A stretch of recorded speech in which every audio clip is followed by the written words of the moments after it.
उन्होंने देखा कालीचरण एक कोने में रुका, जेब से एक पुराना काला बटुआ निकाला और घबराहट में सिक्के गिनने लगा। छोटू, ये तो पक्का वही बटुआ है। देखा, कालीचरण काका ही चोर है। चुप रह मंगल, धीरे बोल। अगर उन्होंने हमें देख लिया तो लोग हमारी बात पर यकीन नहीं करेंगे। कालीचरण ने जल्दी से बटुआ अपनी कमर में खोसा और तेजी से गली से निकलकर वापस मेले की भीड़ में गायब हो गया। उसका चेहरा पसीने से भीगा हुआ था। छोटू, ये तो एक बड़ा मौका है। अगर हमने उसे पकड़वा दिया तो हम पूरे गांव के हीरो बन जाएंगे। मंगल, ये सब फिल्मों में होता है। मुझे बहुत डर लग रहा है। लोग मुझ गरीब पे ही शक करेंगे। अरे तू फिक्र क्यों करता है? तू मेरे साथ है। मैं साहूकार का बेटा हूँ, मेरी बात सब सुनेंगे। चल, उसका पीछा करते हैं। दोनों बच्चे भीड़ में कालीचरण को ढूंढने लगे और उसे जलेबी की दुकान पर देखा। वो सिक्के देकर जलेबियां खरीद रहा था और जल्दी जल्दी खा रहा था, जैसे कई दिनों से भूखा हो। ये क्या? एक चोर चोरी के पैसों से जलेबी खरीद कर खा रहा है? ये तो बहुत अजीब बात है। हाँ मंगल, कुछ तो गड़बड़ है। शायद ये चोर नहीं। छोटू अभी यह सोच ही रहा था कि मेले में एक और जगह से चिल्लाने की आवाज आई। इस बार वही खिलौने वाला चिल्ला रहा था, जिसके पास चमकने वाली तलवार थी। अरे कोई पकड़ो उसे, मेरा पैसों वाला थैला चोरी हो गया। 100 रुपए से ज्यादा थे उसमें। देखा, मैंने कहा था ना, एक और चोरी। ये पक्का उसी का काम है। छोटू का मन बुरी तरह बेचैन हो गया। वह तो बस एक खिलौना तलवार का सपना लेकर मेले में आया था, पर अब वह एक अनजाने डर और रहस्य के गहरे भंवर में खिंचता चला जा रहा था। मंगल, मुझे इन सब में नहीं पड़ना। मैं घर जा रहा हूँ। नहीं छोटू, अब हम पीछे नहीं हट सकते। हम सच जानकर रहेंगे। चल, हिम्मत रख। छोटू, वो देख, कालीचरण काका वहाँ है। वो फूल बेचने वाली लक्ष्मी से बात कर रहे हैं। मेले के एक शांत कोने में लक्ष्मी, एक अनाथ लड़की, अपनी टोकरी में फूल लेकर बैठी थी। कालीचरण उसके पास खड़ा था और उसे अपने हाथ से जलेबी का दोना दे रहा था। ले बेटी, ये थोड़ी जलेबी खा ले। सुबह से यहाँ बैठी है, कुछ खाया भी है या नहीं? धन्यवाद काका, आप हमेशा मेरा ख्याल रखते हैं। ये दृश्य देखकर छोटू के मन में कालीचरण के लिए जो शक पैदा हुआ था, वो लगभग खत्म हो गया।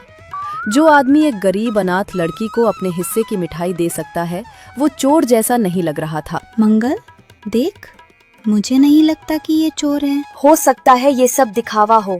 अगर ये चोर नहीं है तो फिर चोर कौन है? तभी मंगल की तेज नजरों ने भीड़ में एक और अजीब व्यक्ति को देखा।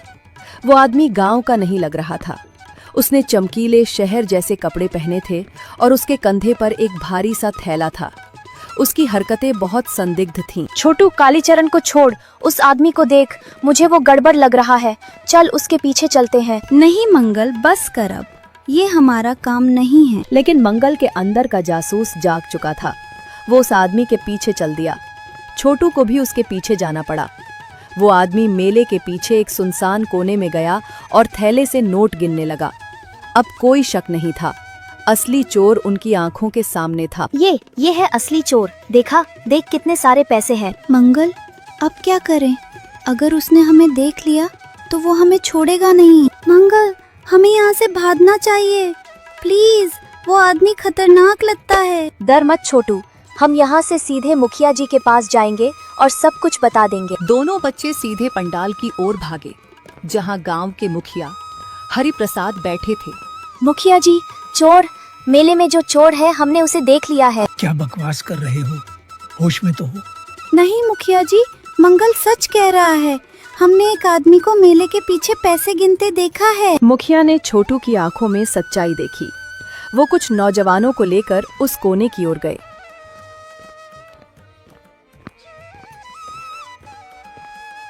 वहाँ खिलौने वाले का चोरी हुआ थैला पड़ा था। हाँ, ये तो उसी दुकानदार का थैला है।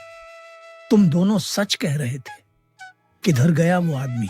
तभी भीड़ में से कालीचरण आगे आया, जिसने चोर को भागते हुए देखा था। उसके बताए रास्ते पर जाकर गांव वालों ने उस बाहरी आदमी को पकड़ लिया। तलाशी लेने पर उसके पास से चोरी के पैसे और बटुआ बरामद हुआ। मेरा बटुआ! धन्यवाद बच्चों, तुम दोनों हीरो हो। और मेरा थैला, शाबाश। छोटू का डर अब खुशी और गर्व में बदल चुका था। जिस मेले में वह कुछ देर पहले अपनी गरीबी पर शर्मिंदा था, उसी मेले में आज वह एक हीरो बन गया था। शाबाश। बताओ, तुम्हें इनाम में क्या चाहिए? मुझे तो बस ढेर सारी मिठाई चाहिए मुखिया जी। मुखिया जी, वो जो चमकने वाली तलवार है। मुखिया मुस्कुराए। वो छोटू का हाथ पकड़कर उसे दुकान पर ले गए और उसके लिए वो चमकती तलवार खरीद दी, जो अब सिर्फ एक खिलौना नहीं बल्कि उसकी हिम्मत का इनाम थी। मुखिया जी, ये मेरे लिए? धन्यवाद। तभी वहाँ छोटू की माँ राधा पहुंची। उसकी आंखों में चिंता और गर्व के मिले जुले भाव थे। मेरे छोटू, तूने तो आज पूरे गांव का नाम रोशन कर दिया। माँ दुर्गा की कृपा हमेशा तुझ पर बनी रहे। मेला अब खत्म हो रहा था। छोटू और मंगल माँ दुर्गा के पंडाल में गए। छोटू ने अपनी कीमती तलवार माँ के चरणों में रखी और आंखें बंद करके प्रार्थना की। हे माँ, तेरा बहुत बहुत धन्यवाद। तूने मेरा सपना पूरा किया। मैं हमेशा सच्चाई का साथ दूंगा। लौटते समय उसकी नजर मेले के बाहर बैठी लक्ष्मी पर पड़ी। वो फूल बेचने वाली अनाथ लड़की उदास बैठी थी। छोटू एक पल रुका। उसने अपनी चमकती तलवार को देखा और फिर लक्ष्मी के उदास चेहरे को। वो धीरे धीरे लक्ष्मी के पास गया। लक्ष्मी, ये तुम रख लो। क्या छोटू, ये तो तुम्हारी तलवार है। ये तो तुम्हारा सपना था। तुम इसे मुझे क्यों दे रहे हो? मेरा सपना तो पूरा हो गया। खुशी बांटने से कम नहीं होती, बल्कि और बढ़ जाती है। तुम इसे रखो। लक्ष्मी की आंखें भर आईं। आज तक उसे किसी ने कोई तोहफा नहीं दिया था। उसके लिए यह सिर्फ एक खिलौना नहीं, बल्कि किसी की दोस्ती और अपनेपन का पहला अनमोल प्रतीक था। छोटू, तुम बहुत अच्छे हो। धन्यवाद। दूर खड़ा मंगल ये सब देखकर मुस्कुरा रहा था। उसे आज समझ आया कि असली हीरो वो नहीं होता जो तलवार चलाता है, बल्कि वो होता है जिसका दिल बड़ा होता है। छोटू, तू सच में आज गांव का हीरो बन गया। चल, अब घर चलें। छोटू हंसते हुए मंगल के साथ चल दिया।